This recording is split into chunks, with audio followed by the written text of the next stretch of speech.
This video shows a Celsius Type 1A installation. In addition to a typical Celsius installation, a Type 1A site includes an internal transformer monitor. The monitor is secured to the transformer tank using strong magnets, and thermocouples are positioned to capture top and bottom oil temperatures. Externally, wireless thermocouples are placed on each face of the transformer.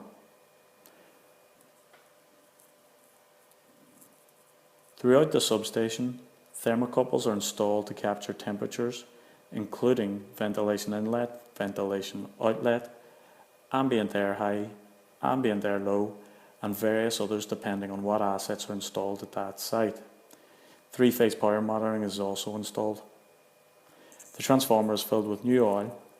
Externally hardwired thermocouples are married up with the internal sensors. Sensors are activated by magnetic switches.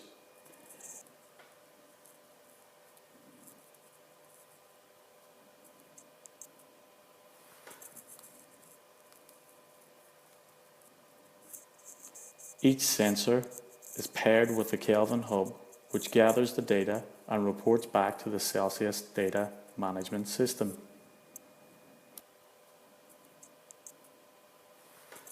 Real-time confirmation of successful pairing and valid data is confirmed using the Celsius commissioning app. This allows the installation team to confirm all sensors are working and sign off on the site as complete.